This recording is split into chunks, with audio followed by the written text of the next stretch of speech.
gotta get up and do the washing and the cleaning and the cooking before they get here. The way everything's cold. Okay, this is Ray's jazz shop. This is Paul Pace. Yeah. He's also a singer. I'm just going to check my stock. This is what I always do in here. In disguise. I normally have a bubble wig and sunglasses to do this. I'm just looking here just to make sure that they're still flying my flag. Ah, yes, they are. Good.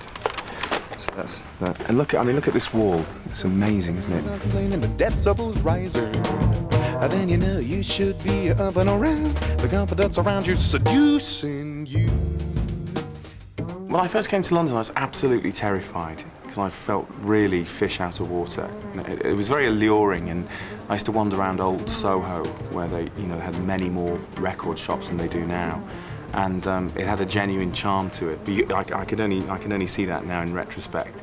But I was terrified when I came to London. I loved where I lived. I lived in Bloomsbury, and also down in Soho. I found Ronnie Scott's, and that's where I first heard Sarah Vaughan. I had singing lessons at the Guildhall. I didn't have many because I couldn't find the room that I was due to have singing lessons in. And I remember once I'm not going to name him, but my singing teacher, I was singing and playing at the piano, and I heard this, and he'd nodded off with his elbow on the windowsill, so it wasn't the most inspiring place to have singing lessons, although it's a fantastic place now. They turn out amazing young jazz musicians. They've got a great jazz course there, and of course classical course and drama course. I had a band called Brave New World, and we were sort of serious rock soul in this. But at the time, there was Roachford and Simply Red, so we just didn't stand a chance really. And eventually, we got a gig at Ronnie's, and it was Ronnie Scott that later said, "Why don't you sing jazz?" Because I used to put 1 or 2 standards in each set, and gradually, all the original material kind of faded away into the background, and I was very comfortable with the direction. And I loved reinventing other people's material, which is kind of, I suppose, what I do for a living.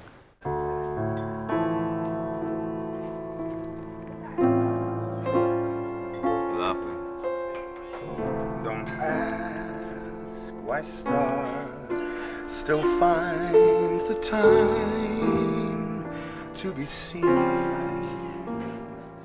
Ronnie Scott, what an amazing man. I mean, he was just very, very helpful, because I think he recognised, a singer in the old style. I was just continuing a tradition of improvising, but at the same time paying homage to the original song, and he loved lyrics. They say that the best sax players were the ones that can remember all the lyrics, and he sure could. And he'd walk past and he'd say, "And, not if."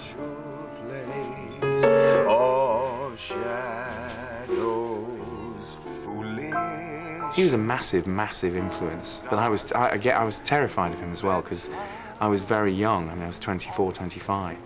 He'd lived and took no passengers, and didn't really take any passengers right up to the end. Of their lives in the sky, we know lovers always find the dark.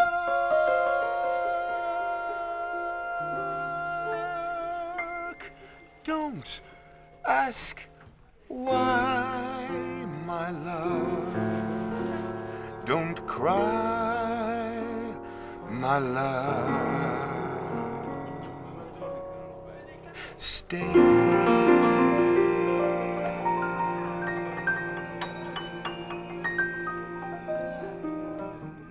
It's an amazing song. It's fantastic. Men don't sing jazz that much. And I think one of the reasons is that there was a long history in jazz of the instrumentalists being paramount, and the singers were considered to be a bit of an afterthought, or an unfortunate populist necessity that you needed to stick on the front of a band to make more people come. And that probably affected male singers more than female singers, because the men really thought, actually, if I want to look like a proper person standing here, I should be holding a saxophone. And because of that, therefore, there wasn't a tradition for them to latch onto. There were a lot of fine blues singers, of course, but that in a way was okay. That was kind of muscular and tough and strong. But I think perhaps Ian will be an inspiration for more men to take it up. But I think it's been a difficult thing for him to do, because there have been so few people to go on. I think 5 or 6 years ago, I was seriously thinking of giving it up, thinking, this is silly, I've got to get a job, what am I doing? singing these songs night after night. And Darren, who'd been listening to me since he was 17 years old, said, OK, I'll manage you. Performers run out of energy, and they do need new influences. They need new injections of ideas. And one of the things that I was able to do was I was able to get in working with American musicians, which is sort of the holy grail for British jazz musicians. Well, we were terrified when we first went to America because we had a distribution on the Ronnie Scott album, The Echo of a Song, and we got some really nice reviews out there. And then Darren said, right, come on, let's put this into practice. So I went on the road, and we got amazing reviews for the live shows. The work we did in America, the live performances, and the reviews that we got from, you know, all the major broadsheets all around the US were incredible. And they allowed me to sort of step up the ladder. And it was as a result of all that live performance work, where we were riding on the back of our UK albums, that we ended up with the deal with Milestone, which is one of the biggest and most respected jazz labels in the US. What's it all about, Alfie? Is it just for the moment we live? Well, I remember hearing him sing Alfie, and just there's one where there's that line, until we find the love we've missed. And I remember hearing him doing it with Claire Martin, and he was singing it kind of pretty much middle of the range, and then he just shot up into this extraordinary falsetto on the word find. Without true love, we just exist, Alfie, until you find the love you've missed. You're nothing, Alfie. Utterly unexpected, everybody went like that. And it just seemed to me as an example of how he does get inside the song and tell you the story of the song, because it said everything about a kind of mixture of desperation, anxiety, longing, hope, everything in that word. And he just picked on it and made it all those things just in that sound. Well, Mrs. Harrison always taught me at school to sing the tune, bang it out with, you know, big wide mouth, and that taught me a lot. And then, of course, my job now is to sing the tune and dismantle the tune. So I think my job is to present the song and the story almost in its original form. Everybody's voice has their own thumbprint, so it's always going to sound different. And then you can go on a journey with it and have some fun with it. And then at the end of the piece, come back to it as well. There's a gravitas now surrounding him, and it was hard work making people accept him as a jazz musician in the early days, just because he was so different and he provoked very opposite reactions sometimes. I'm not very good at swagger, so I couldn't do a Tony Bennett or a Frank Sinatra tribute evening. I'd feel silly, because a lot of it is based on swagger and attitude. The great male singers of the 40s were very much representative of quite a traditional kind of male sexuality. And if you think of Frank Sinatra, if you think of Nat King Cole, if you think of Billy Eckstine, they were all about male sexual confidence and bravado. Ian represents something that is about a much broader kind of sexual awareness, I think. And when you hear him sing a song like Janis Ian's Ruby, which is an AIDS awareness song, actually, and the incredible feeling and emotion that goes into his expression of that. It's about being a man, it's about being a woman, it's about having a broader perception of what the emotional horizons are. So perhaps in that sense he's a singer for our era. And when she's sleeping alone, she dreams of cleansing her soul, just like they promised in church. But the Sundays seem to come and go, like the preachers on the radio.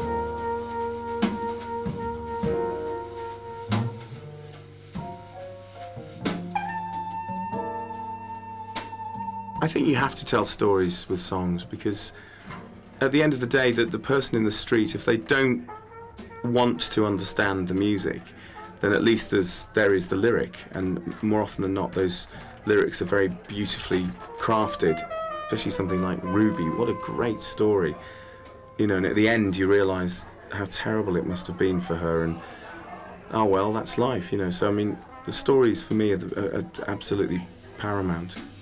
And when she's sleeping alone, she dreams of cleansing her soul,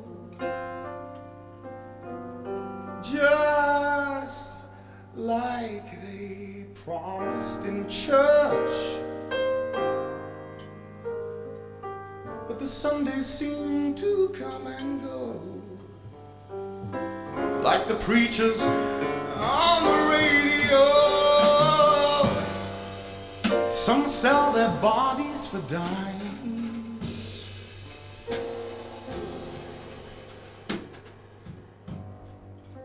while others marry for the houses, the jewelry. It's a real thin line, what you charge for your time, what you charge